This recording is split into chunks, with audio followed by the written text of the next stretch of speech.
Freeman Aikael Mbowe ambaye yeye alikuwa ni mwanafamilia wa Mtei na ambaye ameshiriki pia kwa kiwango kikubwa sana hasa katika msiba ule, kwa sababu ni mwanafamilia katika msiba ule. Wakati msiba umetokea, minong'ono ilikuwa mingi ambayo ilijitokeza miongoni mwa wanachama wa Chama cha Demokrasia na Maendeleo Chadema, wakizungumza kwamba pengine Mbowe kulikuwa na namna alikuwa anataka kufanya figisu kwa wanachama wa Chadema na pengine kwamba msingeweza kupata nafasi ya kuzungumza kwa wakati ambao ulikuwa unafaa kuzungumza. Wewe ni mkurugenzi wa sheria wa chama. Haya mambo yalikuwa yana uhalisia kwa kiwango gani licha ya kwamba yalikanushwa? Minong'ono inabaki kuwa minong'ono. Minong'ono inabaki kuwa minong'ono, na Mheshimiwa Freeman Mbowe ni mwenyekiti mstaafu wa hiki chama. Kwa namna yoyote ile, tofali lake kwenye ujenzi wa demokrasia hapa huwezi ukauunderestimate. Na ni mtu mwenye weredi. Nimefanya naye kazi kwa kipindi fulani. Kwa hiyo nafahamu competence ya mzee Mbowe ilivyo. Nafahamu namna anavyotackle mambo, nafahamu namna anavyoyatazama mambo yanapokuja. Kwa minong'ono ni minong'ono tu, lakini mimi nilikuwa naamini, na kama ambavyo ilishuhudiwa sasa baada ya hiyo minong'ono, kwa sababu wote sasa tunaweza tukatestify, kwa sababu sasa tukio lilishatokea. Chama kilipata nafasi yake, chama kilipata visibility, chama kilipata hiyo heshima ya kumsindikiza muasisi, na Freeman naye ni miongoni mwa waasisi. Wakati waasisi wanaasisi hii taasisi, nafikiri ndo alikuwa kijana sasa. Anaingia humo, naye amefanya jukumu lake la kuhakikisha anaongoza taasisi hii mpaka hapo alipofikia. Kwa hiyo Freeman asingeweza kufanya hivyo. Sijui wasiwasi wa watu ulitokana na nini na hiyo minong'ono ilitokana na nini, lakini mimi nilikuwa najua kwamba haiwezekani. Uliisikia hiyo minong'ono? Kuisikia ni kama ambavyo unaniambia wewe hapo. Sasa huenda hata kama sikuisikia wewe uliisikia, lakini mimi binafsi sikuisikia. Hata kama ningeisikia nisingeiamini, kwa sababu kwa haiba ya Freeman asingeweza kufanya hivyo. Yaani hakuna namna ambavyo ingeweza kutokea halafu muasisi wa chama halafu chama chenyewe ambacho alikiasisi kisipata hiyo fursa. Yaani hilo jambo lisingewezekana. Nafikiri kulikuwa na nia nyingine, dhamira nyingine huko nyuma, lakini ninachoshukuru Mwenyezi Mungu ni kwamba hiyo dhamira na hiyo minong'ono haikuweza kuwa proved, haikuthibitika, kwa sababu msibani watu wote waliona, kama ambavyo tulishuhudia mzee wakati anatolewa hospitali kule anapelekwa nyumbani.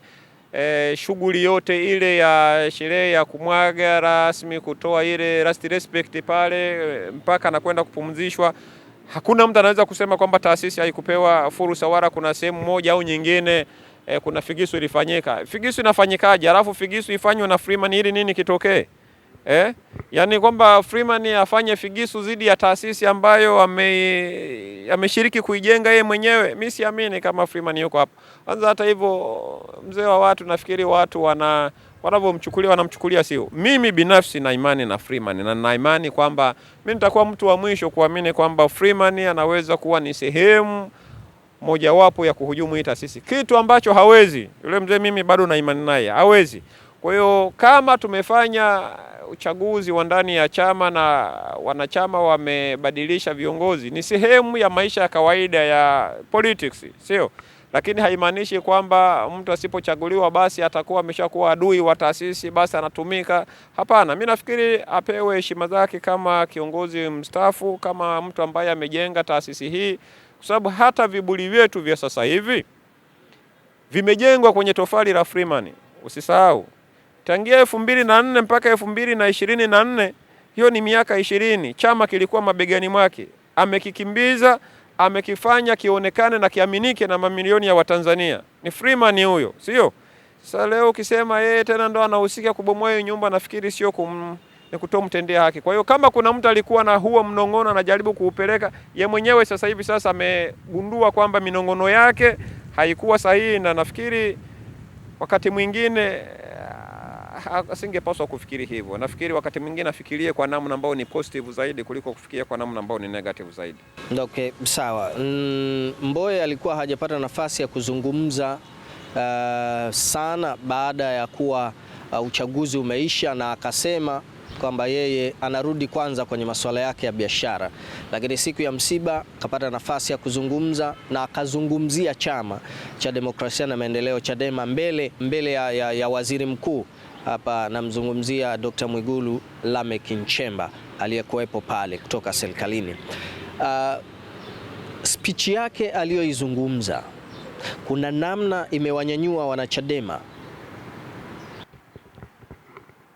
Mimi sasa sielewi kuwanyanyua kwa namna gani. Kwanza speech ya Freeman msibani sisi tumeichukua kwa pande mbili. Mosi, tunamtazama Freeman kama sehemu ya familia, ya mzee Mtei, na sote tunafahamu hayo mahusiano ambayo Mheshimiwa Mbowe anayo na familia ile. Kwa hiyo ni sehemu ya familia ya mzee Mtei. Pili, tunachukua speech ile kama sehemu ya viongozi wa chama, Freeman kama sehemu ya kiongozi wa chama. Utakumbuka kwamba Freeman tunapozungumza sasa hivi ni mjumbe wa kamati kuu ya chama, kwa sababu ni mwenyekiti mstaafu wa chama, na mwanzoni nilisema ukishakuwa mwenyekiti basi unakuwa ni mjumbe wa kudumu wa kamati kuu ya chama.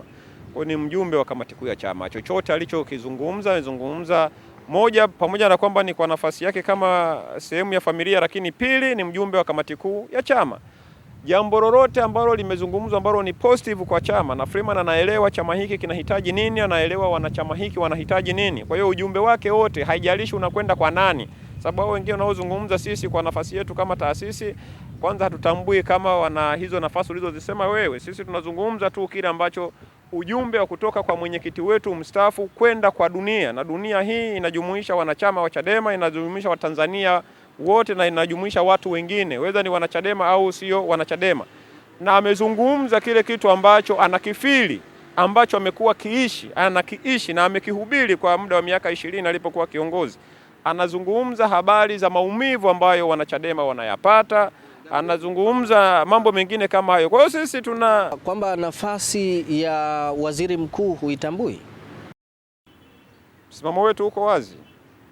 Kuitambuaje hiyo nafasi? Kwamba kuna nafasi ipo inaitwa nafasi ya waziri mkuu. Nchemba Dokta kwamba ni waziri mkuu wa nchi yetu. Tulishasema hili jambo na narudia tena. Tulishaweka bayana kwamba uchaguzi uliofanyika hauna uhalali wa kisiasa. Recognize kiongozi yoyote aliyetokana na uchaguzi wa 2025. Tulishasema. Mimi chama chetu kimesema, makamu mwenyekiti wa chama Arusha pale Tengeru msibani amesema. Hili jambo liko clear na hatujabadilisha kabisa position yetu. Kwa hiyo naomba itambulike hivyo na ibaki hivyo mpaka chama kitakapobadilisha msimamo wake, na sijui lini, lakini hatutambui. Wanaweza kuwa na uhalali wa kisheria lakini hawana huo uhalali wa kisiasa. Political legitimacy ni kitu muhimu sana.